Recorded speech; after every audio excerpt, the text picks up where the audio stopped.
what's up, hello, my name is Emma and today we're going to be doing an honest and unfiltered Q&A about Booktube. On Twitter I had asked you guys for some unfiltered and honest questions about Booktube, and I don't think everyone really understood the type of questions that I was looking for, but today I'm going to be answering some questions about my channel and the Booktube community as transparent and as honest as I can. Brittany asks, what is your least favorite thing about Booktube? I've come to realize that a lot of my problems in Booktube don't actually come from inside the Booktube community. It's not the booktubers and it's not the people that are like actively watching Booktube because they have a passion for reading. It has a lot to do with the people that I consider to be on the outskirts of the community, the people that are very judgmental and are harsh and just really just hate watch booktubers because I guess they have nothing better to do. My least favorite thing about Booktube is probably the ongoing misconception that booktubers lie about their opinions on books to either make money on sponsorships or to preserve their relationships with publishers. I personally have never been put in a situation where I had to review a book or product, whether I was being paid or it was being sent to me in exchange for that review,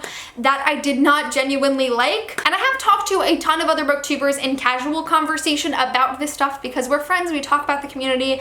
I have honestly never felt like anyone who was talking about being always authentic in their reviews to be anything less than honest when we're discussing that. But people still think we do, and it is really, really annoying. Has anything ever made you want to quit making videos? Absolutely not. I've never considered quitting Booktube. I've never even considered taking a break that was longer than a couple of days. How do you get a sponsor, and do you ever turn down sponsorship deals? I definitely turn down a large amount of not just sponsorships, but even just review requests. Like, I deny most of the emails I get. I want to make sure that if I'm working in collaboration with an author, a company, or a publisher, that it's going to be something I like. So I'm going to pick up things that I am more inclined to like, whether that be a book from an author or of a genre or of another book that I've heard good reviews of in the community. Like, I like to tailor the promotions I do to my content and what I think is going to make me the happiest as well as you guys. How do you get a sponsor? I talk about this a little bit in my How Booktubers Make Money video, which I will leave below because I feel like that is another video that is focused on being unfiltered and honest with the community. I have only ever done sponsorships that have been offered to me. I have never tried to ask a company, hey, will you pay me to review this book? I personally could not do that. A lot of other people could, and that's fine. I think pretty unanimously in the community, most of the sponsorship deals you get are being offered to you by a publisher or another company. Does it happen that you force yourself to read just so you can make a certain video? I've never picked up a book just because of the hype so I could make a video about it though, if that's what you were asking. But if you're gonna pick up a book just because it's popular and you want to be involved in the hype on Booktube to make a video about it for views, don't do it. It's not gonna be fun. What is your least favorite video to film? I would say skits, sketches, and like the more creative type videos of Booktube definitely stress me out more because I'm so comfortable just sitting in front of a camera and talking. Like, that's why I really like discussion videos and reviews, because I'm able to just let the word vomit come and I'm able to just spew out everything I want to say. There's so much more planning involved in those types of videos that I just often discourage myself from making them because I'm afraid of it not coming out the way I want it to be. But I'm trying very hard to push myself out of that. Have you ever been afraid to do a book review because you didn't agree with a popular opinion? Yes. I won't go into too many details because I think it'll be pretty obvious what book I'm talking about if you've been on my channel since 2017. But there was a book that I absolutely loved for the way that it impacted me personally. And before I was even able to post that review, there was a large uprising in the community about how a lot of people disagreed with it. And I ended up spending that night up until 2 a.m. crying with anxiety attacks because I knew I was going to receive severe backlash for my opinions on this book, even though it was like something that was so special to me and something I felt very passionate about. And people did give me a lot of backlash for it, but I don't regret that. You know, it's something I knew I would have to overcome in the community at some point, and I did. And if anything, I care less now and I'm more confident and able to express my unpopular opinions, if you will, because I know that it's so much more important for me to be genuine with my audience as opposed to shy away from people who don't really watch my videos or don't like me as a person. And I want to focus on, you know, doing what I can to be the most authentic person for you guys that do support me and will love me even if I don't agree with your opinion. Do you feel different now that you have such a big audience, or does it feel the same as it did when you first started? It's the same, but it's also different. Like, I still have the same passion and excitement for making videos about books and for participating in the online book community as I did when I first started. If anything, that's really even grown. But it's a little different because now I realize how many people are truly watching me and I see the influence of my words on the internet. So it's caused me to be a little bit more cautious and to be a little bit more aware of what I'm posting online. Not that I'm putting up like a facade or anything like that, but I do spend extensive amounts of time making sure that the videos I want to put out are actually the ideas I'm trying to convey, as to not have people misconstrue them or misinterpret what I'm really trying to say. So I feel the same about Booktube, but I would say I'm a little bit more cautious with my behavior. Do you feel the Booktube community is isolated from the rest of YouTube? If so, how do you feel about that? I do think Booktube is isolated because really the only people that know about Booktube are the people that are involved in the community. Anyone involved on YouTube knows about the vlogging community, the beauty guru community, the gaming community. Even if you don't watch those videos, you know they exist. You really only know about Booktube if you watch Booktube videos or make them. And honestly, I think this is such an asset. I mean, the online book community is huge and the Booktube community is so much bigger than it used to be, but compared to other YouTube communities, it's very small and we're very close-knit. Like, I think the interactions we have in the Booktube community are so much closer compared to other people in other YouTube communities. And I think it's nice that like we have this safe space where we can share our opinions on books and where we can come together with like-minded individuals, whereas other communities might have trolls that are constantly in the comments or people that are being like overly critical and like fighting and drama and just all of that negative stuff definitely is not as present in the Booktube community. And I think that's because it really is a small group of people that are there for the same reasons. Have you ever been forced to lie about a book just for promotion? No. I'll give you a quick rundown of 2 examples of Booktube promotion and how Booktubers actually interact with publishers. If someone is offering me a free book in exchange for a review, so there's no payment involved, generally they email me asking me to review it. I reply that I either want to or don't want to. If I want to, I send them my mailing address. When I get the book, I let them know I got it. We talk a little bit about what date I am posting it, and I send it to them after it's posted. Like, that is the only interaction we've had. I've never even had anyone suggest that they wanted to know my thoughts beforehand if it wasn't being paid. So in my experience, when someone's asking me just to review a book, I don't talk to them all that much and they just get the final product. When it comes to payment, it's the same kind of approach where they ask me to do it.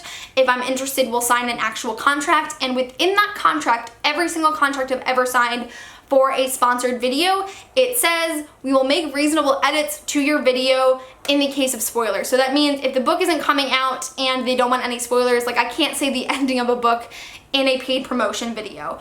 But they clearly state that it has nothing to do with your opinions. We won't touch those. You're free to express any positive or negative opinion on the book you're promoting. That is in the contract that I sign and the publisher signs. It's a very mutual agreement that there is the chance that I will or will not like the book that I am promoting, and that's fine. You know, they just really want me to feature it on my channel, and that's the most important thing.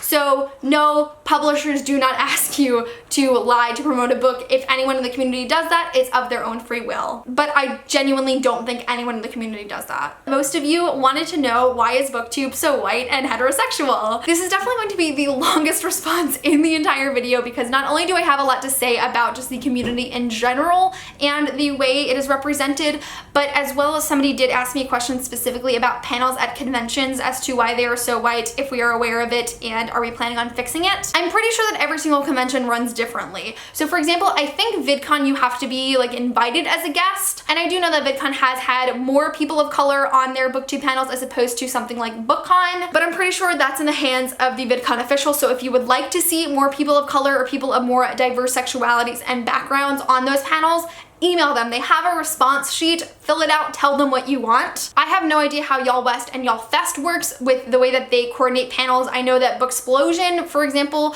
they have panels everywhere. The 3 of them are white.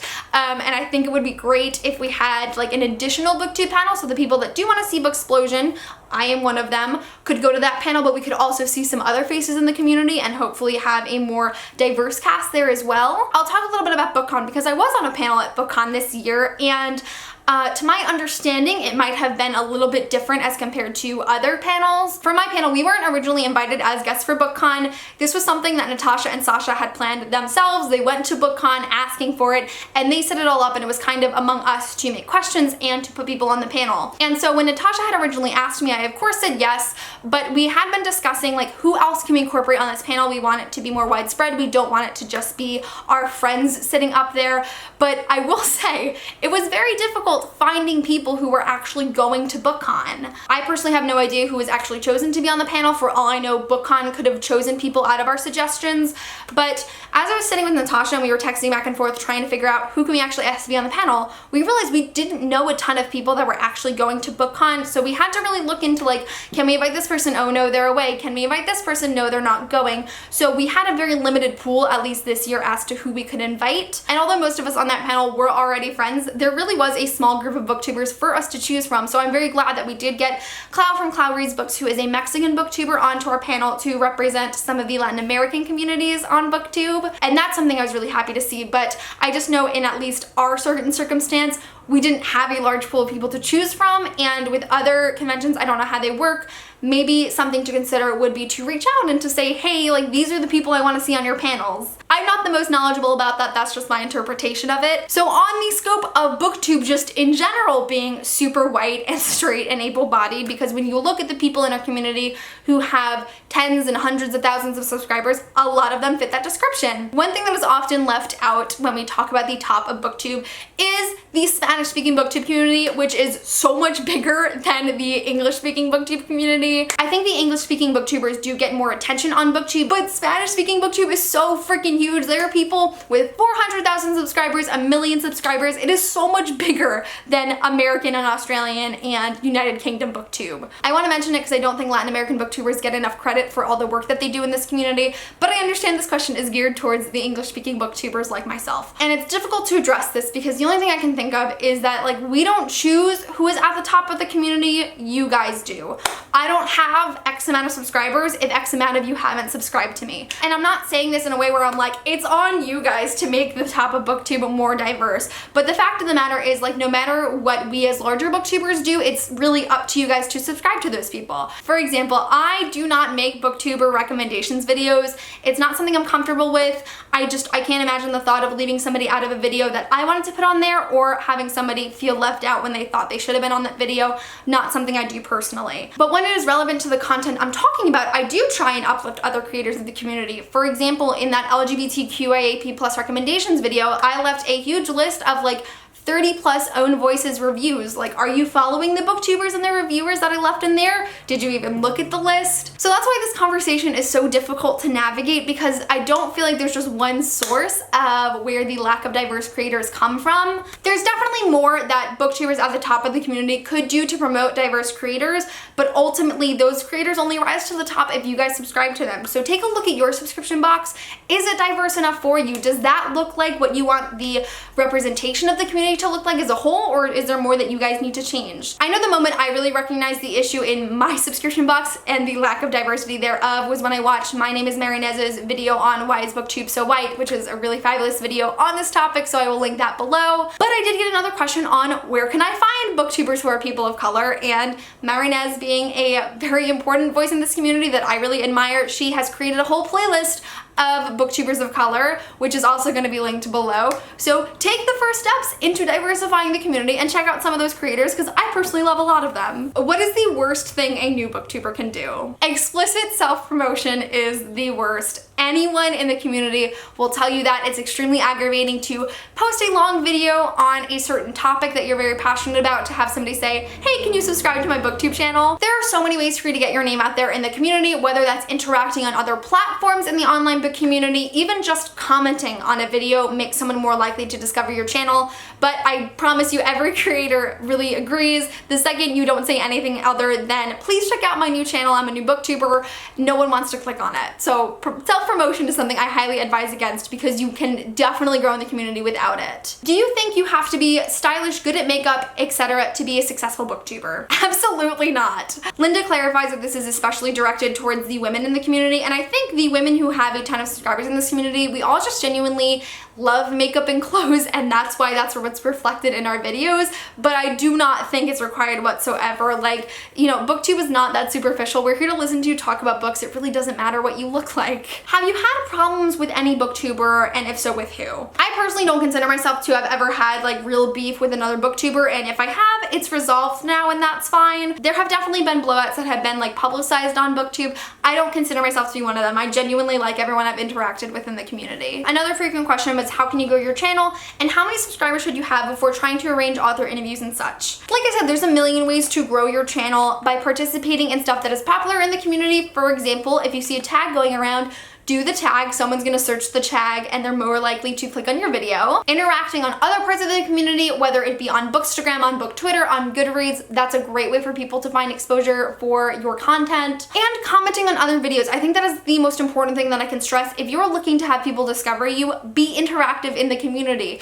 If you are talking about a certain book that you like and you have a channel attached to that, someone is gonna click on that and they're gonna wanna watch your videos, and you're more likely to get subscribers. Definitely interacting with the community on all different layers of the spectrum is where you're going to gain the most subscribers. In regards to the how many subscribers should you have before reaching out for author interviews thing, I was pleasantly surprised to realize that it seems like authors don't really care about how many subscribers you have to do an interview. I have seen people with less than 1,000 subscribers conduct interviews with New York Times bestselling authors. If you're looking to interview an author like at an event that you're going to where they're going to be in your area, contact them on Twitter. Try and reach out to them if you know their publicist's email, if you do a little digging or a little research, or just reach out to the bookstore that they're holding the event at and say, I'd really like to interview this author. Who can I get in contact with? But I've seen a lot of different author interviews from all over the scale of different ranks of subscribers. So surprisingly, I don't think that's something that anyone should have to worry about, and just, you know, put on your big person pants and take a risk and give it a go, because I think a lot of people will be as surprised as I am. In what areas do you think booktube as a community can improve? I mean, we talked a ton about diverse representation on booktube, which is definitely something the community can improve on. It's something that is going to take a while to change, because it does take a while for people to grow in the community, but I think it is so important that we have voices from all different backgrounds, having representation of the community, and being able to speak to the thousands upon thousands of different people that are watching our channels. But just generally, I would love it if the booktube community was a little bit more accepting of people having different opinions on books. Me saying I don't like your all-time favorite book is not a personal attack. Me saying I don't like this certain aspect of a book, I think this is problematic, or I think that this book preaches a theme that I have a problem with, like, that's not me saying like you have to feel those things. That's just saying this is how I feel. You can feel differently and we can disagree, and that's fine. All of our opinions can exist at once, but I think there is a big culture in the community of like everyone has to agree, which I don't agree with personally. And I think it would be nicer if everyone could just accept that we are all going to interpret things differently, as reading is an individual experience.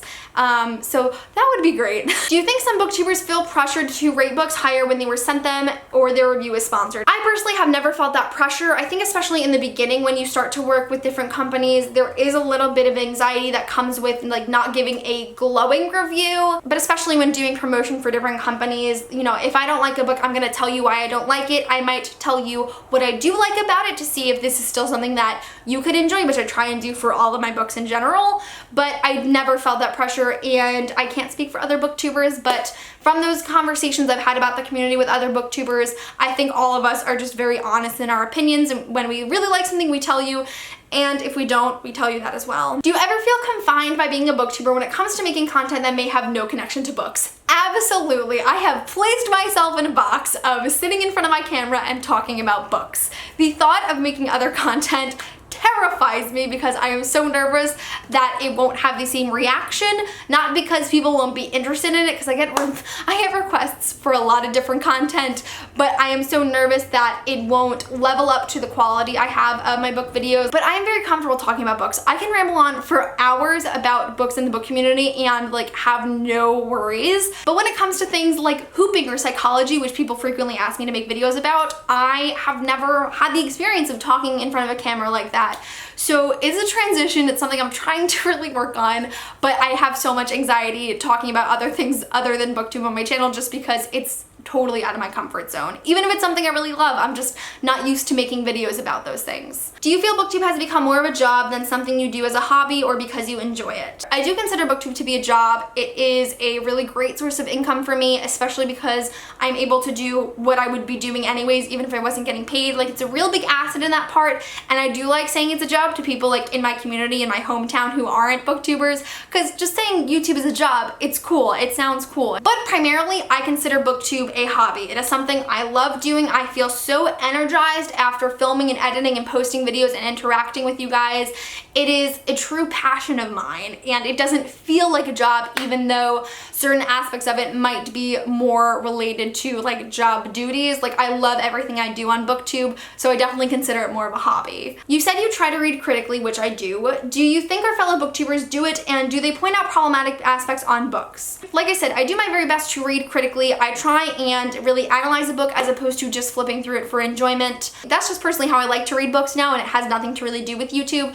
But when I do notice that something is problematic or somebody has brought that to my attention in the community, I will let you know about it. Even if it's not something I personally agree with, I think that everyone should have the opportunity to examine all opinions on a book before they want to read it, if that's something that they want to do. I follow a ton of creators in the community that do that as well and read very critically and are always open to talking about difficult conversations in literature. But I also follow some creators who don't necessarily do that and don't talk about problematic aspects in books as much. Do I think those people should? Absolutely. I think we should really normalize these conversations of talking about problematic content in books, especially in the instance of our favorites. I think shying away from the conversation is worse than having it whatsoever. Like, I think it's fine to read problematic books, and I think it's fine to love problematic books. Like, I love so many problematic books, but that doesn't mean that I shouldn't not talk about them. And I think it's really important that creators in the community are talking about these things, even if it's not something they agree with or it's something they don't want to comment on. Just throw it out there, be like, hey, this is something people in the community have found to be an issue with it. If you want to learn more about it, you can read in the description. What are your thoughts on the male to female ratio in Booktube, and any advice for aspiring male booktubers? There is definitely an imbalance. I'd say there's like 40 female booktubers to 1 male booktuber in the community. Might be a stretch, but honestly might be undermining that ratio a little bit. But my advice for aspiring male booktubers is make your channel, post videos. Your voice is needed in this community. We don't have enough of you, and I know for a fact that there are other boys in the community who are looking for people to identify with.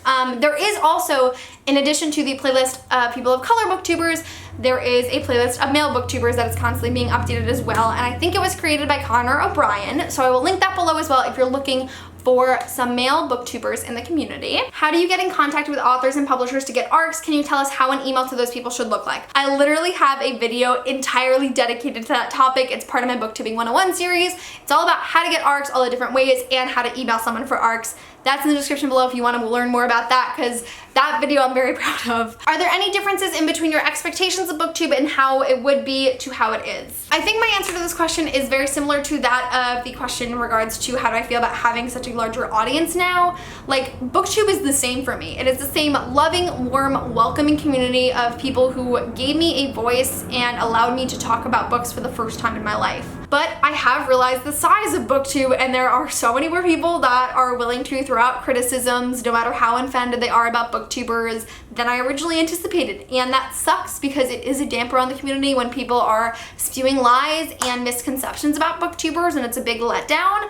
But ultimately, like, the community, the people I am interacting with every day are exactly what I expected it to be, and I couldn't be happier with that. To end on a happy note, what is the favorite memory or the best opportunity that you've had because of Booktube? My immediate answer for this is always the friends that I have gained through Booktube. In the last 3 years, I have made so many amazing lifelong friends that I could not be more grateful for, that I would not have had I not joined Booktube. These are the people that were the first to really accept me for who I am and to not make fun of me for being a reader or for having quirks or different interests. Like, a large part of why I'm so confident is because the people that I have surrounded myself in this community have just been so supportive and amazing, and I couldn't be more happy to know them. In regards to the best opportunity though, it's absolutely the relationship I formed with Cassandra Clare. Like, the fact that I was able to meet this woman 4 months into my Booktube channel and I've interviewed her twice has just been unreal. The fact that her books are the reason I started my channel to the present where I have met her 5 times. I have her handwriting tattooed on my back.